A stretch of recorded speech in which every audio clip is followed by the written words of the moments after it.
नमस्कार, मैं हूं आशीष चित्रांशी और आप देख रहे हैं द न्यूज लॉन्च। एक दुखद खबर के साथ इस कार्यक्रम की शुरुआत करेंगे। इस देश के सबसे प्रख्यात शायरों में से एक बशीर बद्र साहब अब हमारे बीच नहीं रहे। 91 साल की उम्र में उनका निधन हो गया। उनके तमाम शेरों में से एक लाइन है, जिंदगी तूने मुझे कब्र से भी कम दी जमी। मतलब कब्र से भी कम जमी दी जिंदगी तूने मुझे, कब्र से भी कम दी जमी। वही हालत आज इस देश के जेनजी की हो चुकी। आज बशीर बद्र साहब के न रहने पे लाइन बहुत मुफीद है कि जिंदगी तूने मुझे कब्र से भी कम दी जमी। इस देश का विद्यार्थी सीबीएसई का इम्तहान दे तो उसको जितने नंबर मिलने चाहिए उससे कम नंबर मिलते हैं। उसको उसकी कॉपी मिलनी चाहिए, उसकी कॉपी नहीं मिलती है।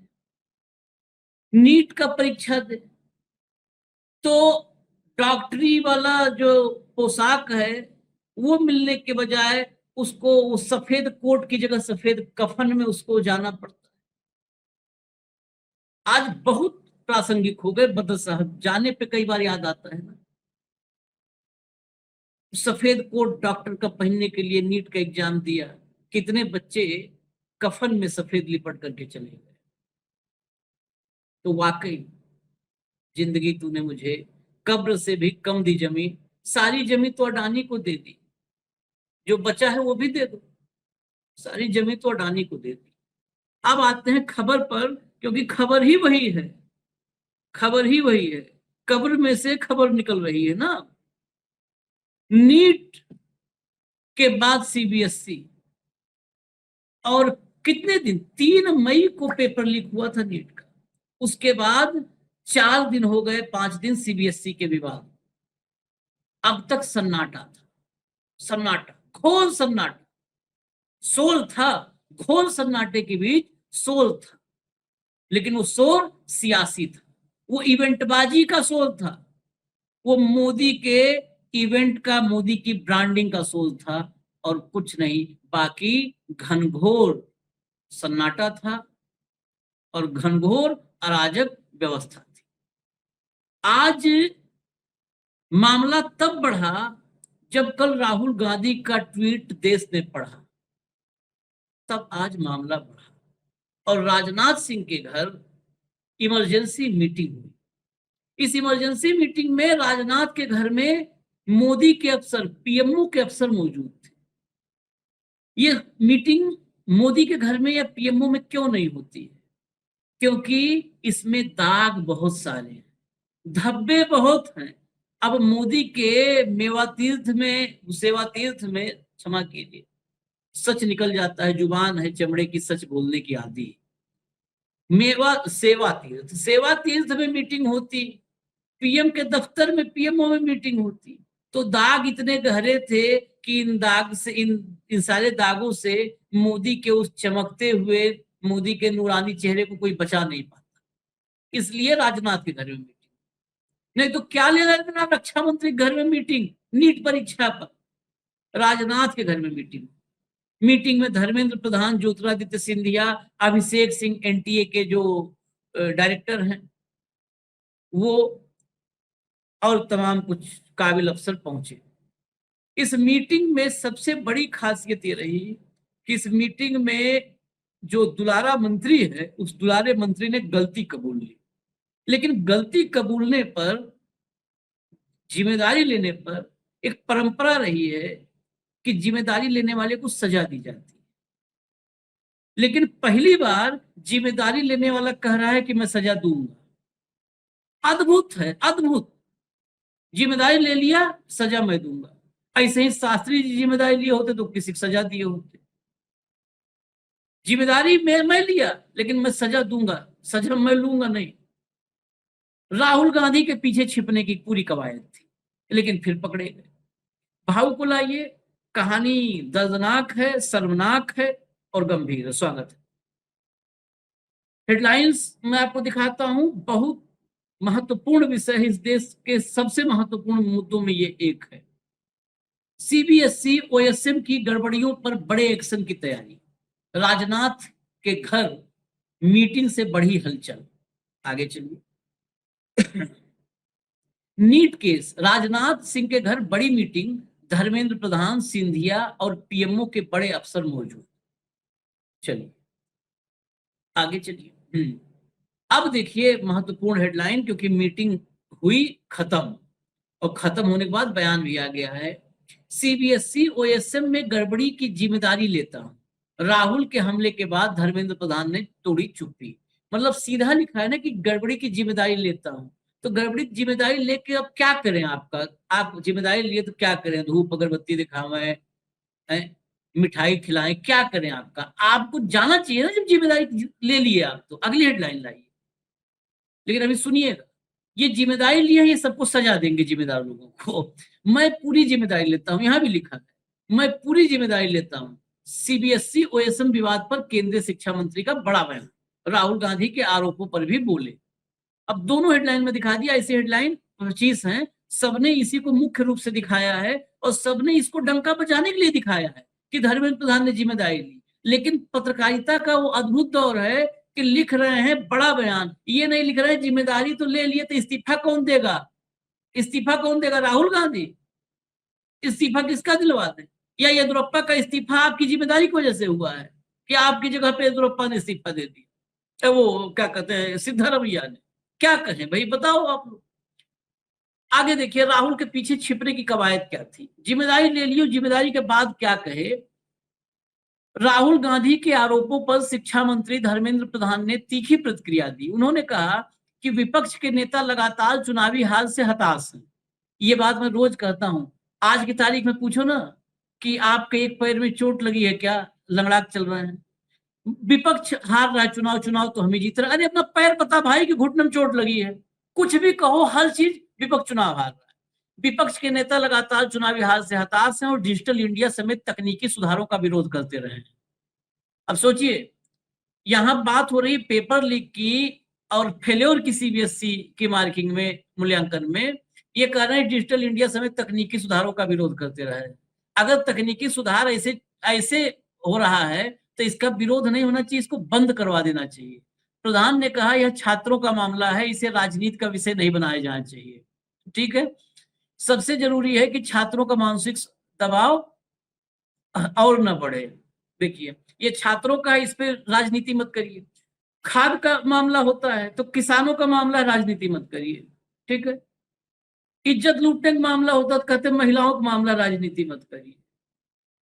किस मामले पर राजनीति करें? अच्छा, इनके लिए मुर्दों पे भी राजनीति करना है तो राजनीति ये करेंगे, इनको कोई रोक नहीं सकता। अब धर्मेंद्र प्रधान को सुनने का वक्त है, जरा सुनाइए। आज हमने जो सीबीएसई की 12th की जो एग्जामिनेशन लेके कुछ विषय सामने आई है, उसकी एक रिवैल्यूएशन अभी शुरू होगा। 17 लाख विद्यार्थी परीक्षा दिए थे, उनमें से हर एक की जो कॉपी उन्होंने आंसर किया है, इससे 98 लाख कॉपी पे उनकी उत्तर सुरक्षित है। 98 लाख कॉपी यानी एक एक कॉपी में 40 पेजेस है। लगभग 40 करोड़ स्कैन कॉपी, जिसके ऊपर पहली बार सीबीएसई ने एक इवैल्यूएशन प्रोसेस किया, ओएसएम उसको कहा। ओएसएम एक प्रोग्रेसिव इंस्ट्रूमेंट है। भारत में अनेक यूनिवर्सिटी, अनेक इंस्टीट्यूशन और दुनिया की अनेक इंस्टीट्यूशंस ओएसएम की ओर बढ़ रहे हैं। धीरे धीरे ये स्टूडेंट सेंट्रिक है, फॉर स्टूडेंट है। बच्चों को ट्रांसपेरेंटली अपने मार्क के बारे में जानकारी मिले, उनको ट्रांसपेरेंटली स्कैन कॉपी के माध्यम से उनकी आंसर शीट उनके हाथ में आए, उनकी जिज्ञासा, उनके मन में जो प्रश्न है और उसमें कम मिला है या ज्यादा मिला है, वो कुछ छूट गया है, ये सारा विषय की जानकारी देने का ये ओएसएम की व्यवस्था है। पहली बार देश में सीबीएसई ने इसको प्रयोग किया। उसमें कुछ विसंगति ध्यान में आ रही है, इसको मैं दायित्व लेता हूं। उसको ऐसे ठीक करा जाएगा, उसके उपाय निकाला जाएगा, उस काम पे हम सब लोग जुटे हैं। हम एक भी विद्यार्थी की अनआंसर्ड क्वारी को, कोई उनकी मन की जिज्ञासा को हम असमाधित नहीं छोड़ेंगे। वो नियम और प्रक्रिया को दरकिनार करके कॉन्ट्रैक्ट दिया गया और वो न्यायिक जांच और एसआईटी के गठन की भी मांग कर रहा था। देखिए, इसके बारे में कल सीबीएसई ने अपने जिम्मेवारी के साथ अपना उत्तर दिया है। भारत सरकार की जो प्रोक्योरमेंट पॉलिसी है उसी के तहत उन्होंने किया है। उसके ऊपर मैं आश्वस्त करता हूं, अगर ऐसे कुछ गड़बड़ी हुई होगी तो किसी को हम स्पेयर नहीं करेंगे। लेकिन बात रहा राहुल गांधी जी की। राहुल गांधी जी एक अलग मानसिकता में पहुंच चुके हैं।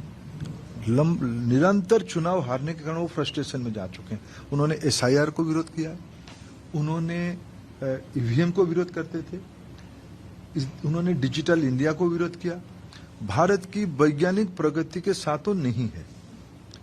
मैं जब खुद इस विसंगति का, इस अव्यवस्था का सरकार की ओर से दायित्व लेता हूं और उनको अनुरोध करता हूं, उनकी कोई भी बयान इस समय में, मैं पहले भी कभी कहा था कि ये राजनीति की समय नहीं है।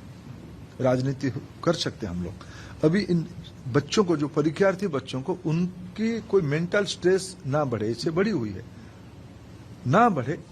हम किसी की व्यवहार से, किसी के शब्दों में, ये हम सबको अपील करते हैं। आधा दर्जन से ज्यादा बच्चे चले गए। ये आज मेंटल स्ट्रेस का ज्ञान राहुल गांधी दे रहे हैं कि राहुल गांधी के इनके कर्मों से मेंटल स्ट्रेस बढ़ा है, इनके कर्मों से। अच्छा, ऐसी जिम्मेदारी कभी आपने लेते देखा है? जिम्मेदारी पूरा मैंने ले ली है और मैं सख्त कार्रवाई करूंगा। जब जिम्मेदारी तुम्हें, तो तुम पे सख्त कार्रवाई होनी चाहिए।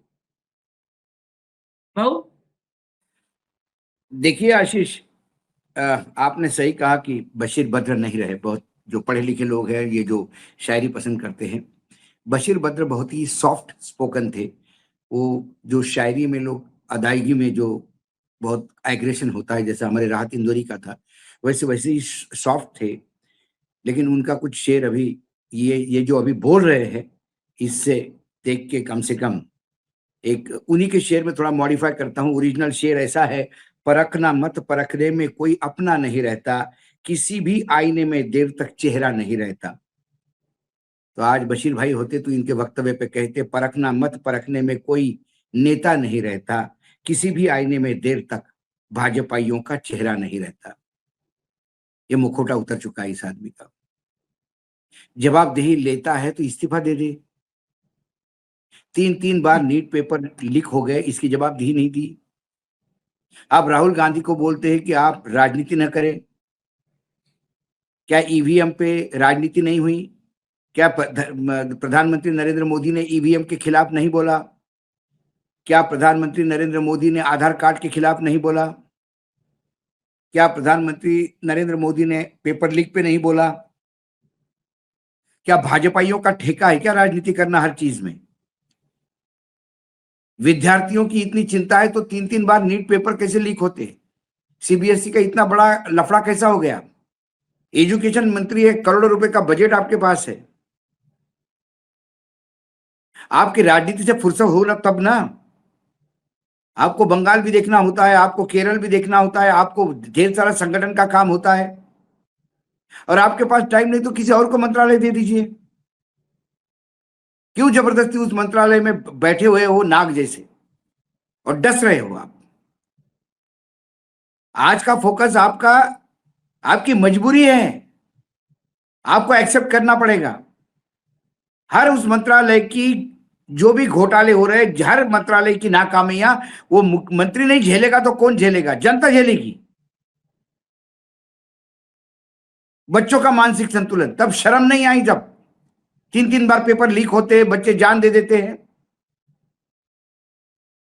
बच्चों का मानसिक संतुलन राहुल गांधी के बोलने से हुआ है। इस देश के होनहार बच्चों को राहुल गांधी चाहिए समझाने के लिए कि गलत हुआ उनके साथ। बच्चों ने आवाज उठाई, विपक्ष ने साथ दिया, क्योंकि जब इस देश में जनता ने आवाज उठाई तब आप विपक्ष में थे तो आप साथ देते थे। गिरता हुआ रुपया हो, आपके वित्त मंत्री का एक पूरा स्टेटमेंट है जब वो स्पोक्स पर्सन थी, और वो स्टेटमेंट सुनो तो लगता है आशीष जी वो खुद भाजपा की स्पोक्स पर्सन निर्मला सीतारामन भारत सरकार की केंद्र सवाल पूछ रही है। राजनीति करने का अधिकार सिर्फ आप ही को है, बाकी लोग भजन करने आए हैं। छोड़ दीजिए, इतना राहुल गांधी इसमें बोलने की क्या जरूरत थी आपको? आपने मीटिंग ली, सीबीएसई का क्या हुआ, पेपर में क्या लफड़े हुए, आपको उसको एड्रेस करना चाहिए, जिम्मेदारी लेनी चाहिए, इस्तीफा दे देना चाहिए। नहीं, मैं नैतिक जिम्मेदारी लेने के लिए आया हूं। बहुत एहसान किए देश में, आपने लेकर आए हो आप, तो फिर उसके आगे एक्शन क्या है?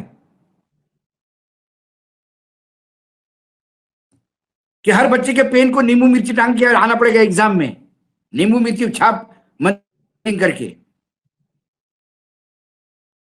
ये अहमियत बताता है कि ये देश के नरेंद्र मोदी जी के, वो इस पे मीटिंग भी नहीं करना चाहते। उन्हें रक्षा मंत्री को बोल दिया, जरा तुम देखो, जो सबसे असफल मुख्यमंत्री रहे उत्तर प्रदेश के, सबसे असफल रक्षा मंत्री रहे, क्योंकि रक्षा मंत्री को एडवांस जेट और जेट में, कमर्शियल जेट में डिफरेंस पूछे तो नहीं बता पाएंगे, राइफल और गन का मीनिंग पूछे तो नहीं बता पाएंगे।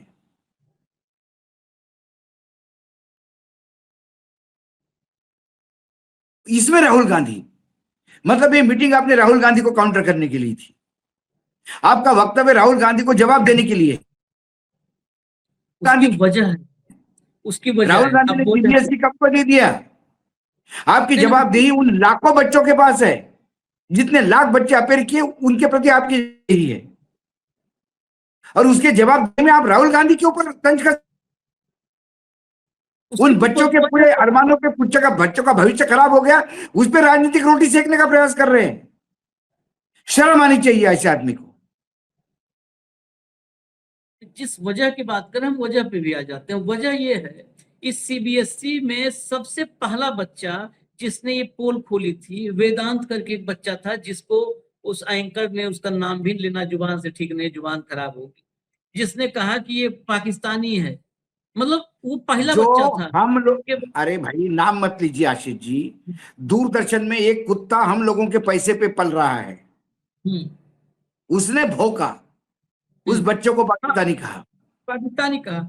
उसके बाद एक के बाद एक केस आने लगे और फिर बाढ़ आ गई, सबने एक्सपोज कर दिया। फिर सीबीएसई ने, जब कॉपियां दिख रही हैं, देश के सामने आ गई, तो सीबीएसई ने कहा कि हाँ चूक हुई। अब मामला चूक पे नहीं खत्म हुआ, राहुल गांधी ने ट्वीट किया और एक्सपोज कर दिया ये जो ओएसएम है। हम लोग तो तकनीकी रूप से उतना चीजें नहीं जानते, मान लिया आधुनिक चीज जो आई, ये ओएसएम जो है, ये जिस कंपनी को दिया गया, राहुल ने वो पोल खोल दी, वो 2019 की ब्लैक लिस्टेड कंपनी थी, नाम बदल करके आई थी, और नाम बदल करके मोदी जी ने, मोदी की सरकार ने उसको जिम्मेदारी सौंप दी।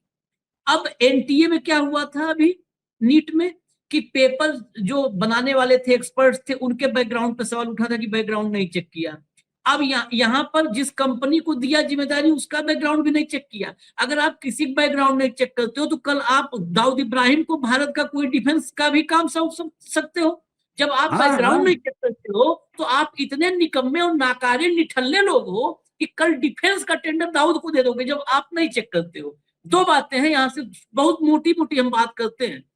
दो बात, अगर आप लोग इतने नाकारे हो, एक केस नहीं, आप एनटीए में भी आपने बैकग्राउंड नहीं चेक किया एक्सपर्ट का, यहां भी बैकग्राउंड नहीं चेक किया, अगर आप ये सफाई देते हो, तो इस सफाई में आप बच नहीं पाओगे। फिर आप कल को हाफिज सईद और लादेन और दाऊद को भारत के डिफेंस कॉन्ट्रैक्ट भी दे सकते हो, बैकग्राउंड नहीं चेक करोगे, वो कोई फर्जी कंपनी बना चले आए। दूसरी चीज, अगर आपने बैकग्राउंड चेक किया, तो फिर दो मामले हैं।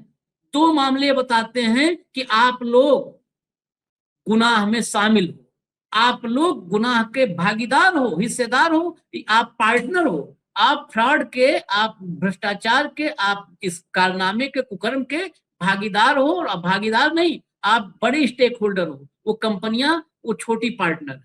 दो ही चीज हो सकती, तीसरी नहीं। जब ये सामने आया, तब ये लोग बौखलाए। राजनाथ के यहाँ मीटिंग की एक और वजह हो सकती है कि राजनाथ ही वो व्यक्ति हैं जिन्होंने कहा था हमारे यहाँ इस्तीफे नहीं होते। यानी राजनाथ के यहाँ मीटिंग करवा के साफ कर दो कि इस्तीफा नहीं होने जा रहा, धर्मेंद्र प्रधान का कुछ भी कर लो, जिम्मेदारी लेके इस्तीफा नहीं देंगे, देश में हम ये भी करके दिखाएंगे। लेकिन राहुल के पीछे छुपने की कोशिश हो गई, फेल। राहुल ने ये मतलब इतना तेज रिएक्शन नॉर्मली नहीं आता है राहुल का, वो घंटा 2 घंटा 4 घंटा बाद आता है। यहाँ पे तुरंत राहुल की एंट्री होती है, तत्काल राहुल की एंट्री हुई, ये बयान आया और बयान को टैग करके राहुल ने फिर से लिख दिया खर्रा। और कल पूरा पोल खोला था, आज फिर लिखा, लाओ भैया ट्वीट राहुल गांधी का, राहुल का ट्वीट लाओ। ये देखिए राहुल गांधी का ट्वीट, मैं हिंदी में पूरा पढ़ दे रहा हूं। धर्मेंद्र प्रधान जी, आप मुझे जितना चाहें हमला कर सकते हैं, आप मुझ पर जितना चाहें हमला कर सकते हैं, लेकिन इससे आपके अपराध माफ नहीं होंगे और न ही इससे मैं 18.5 लाख बच्चों के लिए जवाब मांगने से रुकूंगा। सीबीएसई ओएसएम का ठेका कोएमपीटी को क्यों दिया गया, ये कंपनी का नाम है, कोएमपीटी को क्यों दिया गया, जो कंपनी अपने पुराने नाम ग्लोबरेना के तहत पहले से ही विवादों में घिरी हुई है। यही है जिसको ब्लैक लिस्टेड 19 में किया गया। यह किसके आदेश पर किया गया, पृष्ठभूमि की जांच क्यों नहीं की गई, कोएमपीटी के प्रबंधन और मोदी सरकार के बीच क्या संबंध है। या तो आपने पृष्ठभूमि की जांच की और फिर भी आगे बढ़ गए, या तो आपने बिल्कुल भी जांच नहीं की। यही तो बात हो सकती है कि तीसरी हो ही नहीं सकती है। तीसरी आओ बताओ भाई। दोनों ही मामलों में आप दोषी हैं, दोनों ही मामलों में दोषी हैं। जिम्मेदारी की बात करें तो अगर प्रधानमंत्री को परवाह होती तो उन्हें लाखों छात्रों के भविष्य को बर्बाद करने के लिए आपको बहुत पहले ही बर्खास्त कर देना चाहिए था, अगर प्रधानमंत्री परवाह जरा भी होती तो। ये है ट्वीट, और एक एक शब्द नपा तुला और वजन। राहुल गांधी के ट्वीट से दूध का दूध पानी का पानी हो गया। राहुल गांधी ने फिर भी एक सहूलियत दी कि आपने बैकग्राउंड चेक नहीं किया हो तो। आशी जी, इसमें क्या हो गया होगा जो अक्सर होता है, एक कंपनी को काम देते हैं, वो कंपनी ब्लैकलिस्ट हो जाती है, मतलब वो गड़बड़ करती है, गड़बड़ी पकड़ी जाती है, वो हंगामा हो जाता है, सरकार अपनी चमड़ी बचाने के लिए उसको ब्लैकलिस्ट करती है या उसको बदनाम कंपनी समझ के दूर हटाती है। फिर उसी मालिक को बोलते कि नई कंपनी बना, फिर से आ जा लूटने के लिए। ये तभी संभव होता है जब सत्ता पक्ष में मिली भगत हो। नहीं तो आशीष जी, एक काम के लिए 2500 कंपनी मार्केट में होती है, ठीक है, और सब कंपनियां एक दूसरे की जन्म कुंडली जानती है और तभी मीडिया में छपवा देती कोई भी कंपनी कि सरकार उसको काम देने जा रही है जो नाम बदल बदल के आ रही है। लेकिन ये काम मामला बिल्कुल चुपचाप हुआ। उसके बाद धर्मेंद्र प्रधान का वक्तव्य यदि आपने ठीक से सुना होगा, बिल्कुल वर्ड बाय वर्ड, तो उसमें उन्होंने ये भी कहा कि ये काम देने में कोई गड़बड़ी नहीं हुई है। सबसे पहले वो उसको कवर कर रहे हैं, काम देने में कोई गड़बड़ी नहीं हुई है तो मैं देख लूंगा, लेकिन पहले ही आप क्लीन चिट दे चुके हैं उसको कि काम देने में कंपनी के चॉइस में, मतलब कंपनी के चयन में कोई गड़बड़ी नहीं हुई है। अब इसमें 1-2 अधिकारी बेचारे शहीद करवाए जाएंगे जिनका कोई लेना देना नहीं होगा। जिस कंपनी को ये काम दिया कॉम्पैक्ट, ये कंपनी अगले साल फिर नाम बदल के आएगी, काम उसी को मिलेगा, क्योंकि ये खासकर मोदी एंड कंपनी का बहुत पुराना खेल है, कंपनियों के नाम बदल बदल के उसी आदमी को पेश करना। इस पुराने खेल का मैं जो है एग्जाम्पल दे देता हूं ताकि ये न रहे कि ये लोग ऐसे हवम बोल देते हैं पुराना खेल है। ये basically Modi and company modus operandi है। ये जो है आज से नहीं, भ्रष्ट लोगों को कैसे संरक्षण देना है, कैसे पालना है, कैसे नया नाम उनका रखना है। एक ही जीवन में कई बार नामकरण करने में सिद्धहस्त है मोदी एंड कंपनी। और इनका ये तरीका हर जगह लागू होता है, कंपनी पर, आदमी पर। बस उसकी एक खूबी होनी चाहिए, वो भ्रष्ट होना चाहिए। और आप किसी भी मामले में देखेंगे, मोदी जी डायरेक्ट सरकार जहां है, डबल इंजन वाली है, जो भी है, कोई व्यक्ति देखिए घिर जाता है, उसको हटाया जाता है। हटाए जाने के 3 महीना बाद पता चलेगा कि वो और प्राइम पोस्टिंग पे गया है। और उसका हाँ। सबसे सीधा एग्जांपल मैं एनटीए का देता हूं। एनटीए का अभिषेक सिंह के पहले सुबोध कुमार सिंह डायरेक्टर था, और वही सुबोध कुमार सिंह पिछली बार नीट के पेपर लीक होने के बाद हटाया गया, फिर उसको स्टील में सचिव बना के बैठाया गया कि डंपिंग में कि लगे पता न चले, और धीरे से कि दिल्ली में किसी बड़े पोस्ट पे रहेगा तो कहेंगे अरे नीट लीक वाला देखो, एनटीए वाला फिर वहां बैठा है। उसको भेजा छत्तीसगढ़, और छत्तीसगढ़ में सबसे ताकतवर पोस्ट पे बिठा दिया। छत्तीसगढ़ प्रधान सचिव भेजा। छत्तीसगढ़ कौन चला रहा है? अडानी। अब आपको तुरंत एक सेवा में भेजा। एग्जाम्पल वो दे देता हूँ, ये तो एक व्यक्ति का एग्जाम्पल हुआ। अब नाम बदलने वाला जो कहेंगे लोग, हम कोई कमी नहीं छोड़ना चाहते, बस आप लोग हमारे साथ दें। एक कंपनी का नाम मैं बताता हूं, लोगों को याद होगा, edu test solutions private limited. ये कंपनी गुजरात की कंपनी है, ये कंपनी गुजरात की कंपनी है, edu test solutions private limited. Uttar Pradesh police सिपाही भर्ती परीक्षा का जब पेपर लीक हुआ, तो पेपर लीक के बाद कौन कराए, जैसे अभी हंगामा हो रहा है सीबीएसई से लेकर सब जगह, तो आया नाम एडू टेस्ट का।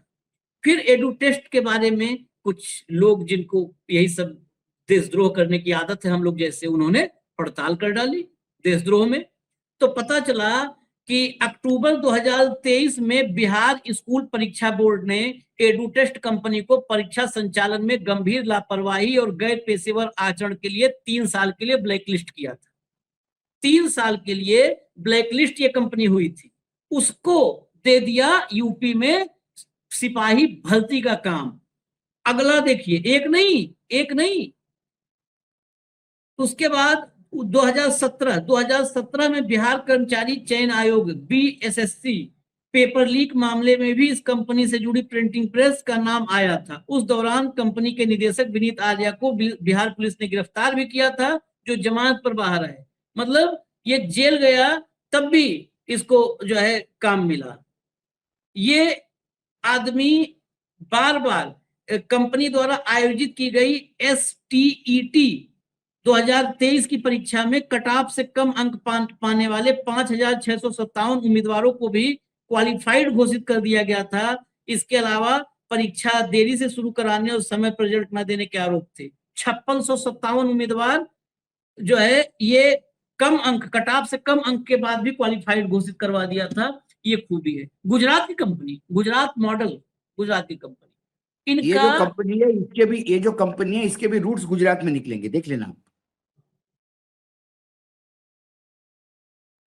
फिर भी इन पर आप उंगली उठाएंगे तो कहा जाएगा देशद्रोह है। एक आपको हेडलाइन दिखाता हूं भाऊ, अगली मतलब आखिरी टिप्पणी के लिए ये सबसे मुफीद हेडलाइन होगी।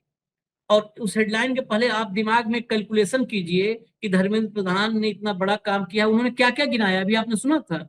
हाँ, 18 लाख विद्यार्थी, 98 लाख कापियां, और एक एक कापी के पन्ने अगर गिन लें तो 40 करोड़ तो 40 करोड़।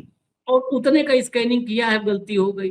अरे भैया, मोदी जी से पूरा भी नहीं सीख पाए हो। इसके आगे बताते 40 करोड़ पन्ने में कितने वाक्य थे, इतने अरब वाक्य थे, और उन वाक्यों में इतने खरब शब्द थे, और इतने संख्य अल्फाबेट थे, अक्षर थे, उनको स्कैन किए हैं धर्मेंद्र प्रधान।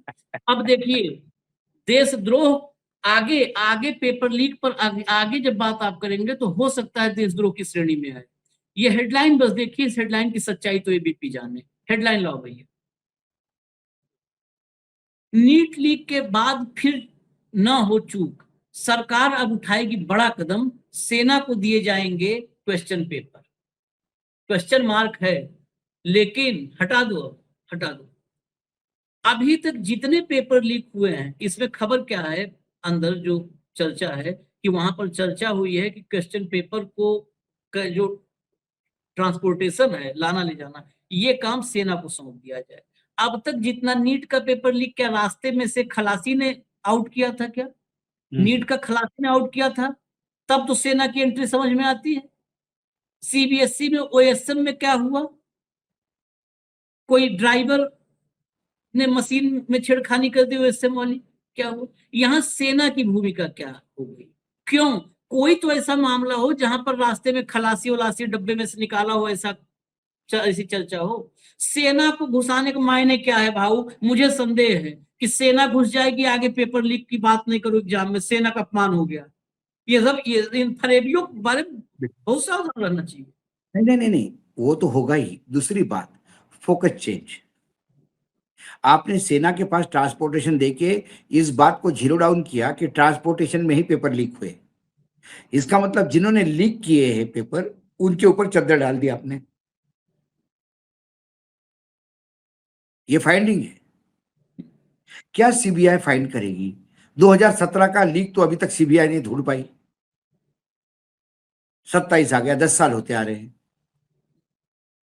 सीबीआई को देके लोगों को चुप करवाना, उसके बाद फोकस चेंज करना कि अब सेना के हाथ में देंगे ट्रांसपोर्टेशन, देखते कैसा लीक होगा। अरे मूर्खों, ट्रांसपोर्टेशन में लीक ही नहीं हुआ तो सेना भी करेगी, अमेरिका की भी सेना होगी, तो क्या फर्क पड़ता है?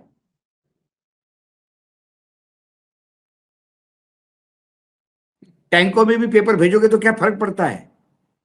पेपर लीक कहां से हो गए पहले ये ढूंढो ना। डायग्नोसिस किया नहीं, आदमी को क्या बीमारी है, दवाइयों के डोज देके जा रहे हो, ये दवाई ट्राई करेंगे। अरे लेकिन हुआ क्या इसको? सीबीआई इंक्वायरी कर रही है, अभी इन्वेस्टिगेशन चल रहा है। अरे भाई, दवाई देने की जल्दी मत करो, पहले इन्वेस्टिगेट करो और पूछ देखो पेपर लीक कहां से हुए, और वो एरिया सेना के हाथ में दो। जबरदस्ती सेना की गाड़ियां दी, फिर सेना के खिलाफ बोल नहीं सकते। अब पेपर लीक हो गया मतलब सेना के खिलाफ आवाज उठाया, भारतीय सेना का मनोबल कमजोर कर रहे हैं। लेकिन पेपर तो हम लीक करेंगे, फिर करेंगे। धन जो मिलता है, पैसा जो मिलता है, क्योंकि हम माफिया है। गजब। यदि आपको पता है ट्रांसपोर्टेशन ने कैसे पेपर लीक हुए, तो आपने किस किस को, ट्रांसपोर्टर को क्या पकड़ा क्या नहीं, कुछ तो सामने आना चाहिए। जबरदस्ती सेना को ट्रांसपोर्टेशन दे देंगे, बिना बिना बीच में सेना को लेके आए, बिना सोचे समझे। गजब। मतलब ये सरकार इतना फोकस जल्दी चेंज कर लेती है। आम आदमी जो गांव का ये हेडलाइन देख के बोल कैसा लीक होगा, अब सेना के हाथ में दिया है मामला। अरे पहला ये कितने लीक किया ये पूछो। बिना सोचे समझे नहीं, पूरा सोच विचार के सब करते हैं, झांसा देने के लिए। जो आपने आखिर में कहा ना कि गांव का आदमी जब गांव में कस्बे में जाएगा, कहेगा अरे यार मोदी जी देखो बहुत ही वहां सेना सौंप दी। अरे सेना क्या करेगा? सेना पेपर सेट करेगा, सेना का हवलदार सूबेदार पेपर सेट करेगा, क्या करेगा? रास्ते में लेके आएगा ना। ये जितने अभी नीट में पकड़े गए हैं महाराष्ट्र से लेकर राजस्थान तक, ये खलासी थे कि ड्राइवर थे? ये सब के सब ड्राइवर शिक्षा भी थे। कौन सा ट्रांसफर? अरे ये सब teachers, professor, lecturers, institute mafia, ये सब थे। और डायग्नोस अरे बाबा, ये तो खुद अपनी भी गाड़ी नहीं चलाते वो लोग थे। हाँ, पकड़े गए, सब ड्राइवर के साथ चलते। और भाव डायग्नोस नहीं होने वाला है। डायग्नोस के लिए अगर हम लोगों ने डॉक्टर चुना होता, सर्जन चुना होता, अरे तब ना बाबा, डायग्नोस होता। हमने चुना है जो दिल को आज भी बॉडी में से दिल ऐसे ये वाले शेप में दिल खोजता है। बॉडी चीर देगा, दिल कहेगा आपका दिल हार्ट अटैक हो गया है, थक्के पड़ रहे हैं, वो ऐसा शेप ढूंढ रहा है कि ऐसा शेप कैसा शेप होता है, मैं बना भी नहीं पाता। वो ऐसा शेप जो आजकल बनाते हैं, दिल बनाते हैं, ऐसे तीर लगा देते हैं ना, ऐसा कुछ करते हैं, ऐसे ऐसे ऐसे ऐसे कुछ वो करते तीर हैं। ऐसे इधर से उधर आर पार कर देते हैं। वो सीना फाड़ करके ये सब ऐसे डॉक्टर देश में उठा दिए हैं हम लोगों ने, मोदी। इस पेशेंट को जहर ही डॉक्टर, ये क्या डायग्नोसिस करेगा? पहले इस डॉक्टर को हटाओ, दूसरे डॉक्टर से डायग्नोसिस करवाओ। ये जीवन भर नहीं बताएगा कि हुआ क्या है पेशेंट को, क्योंकि ये पकड़ा जाएगा। धर्मेंद्र प्रधान के हाथ लिप्त है इसमें।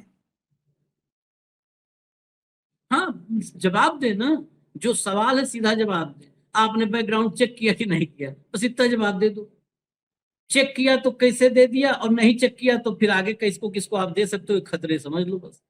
समझ लीजिए। इजाजत दीजिए हमें, और सावधान रहिए, सावधान रहिए, सावधानी नहीं रहना है। अब डॉक्टर बदलना है, बदलने की तैयारी कीजिए, नहीं तो ऐसे ही आपके बच्चे, ये देख रहे हैं क्या पहुंचा दिए लोग, वैसे ही पहुंचा देंगे। इजाजत दीजिए हमें, धन्यवाद भाऊ, बहुत बहुत धन्यवाद, नमस्कार। धन्यवाद।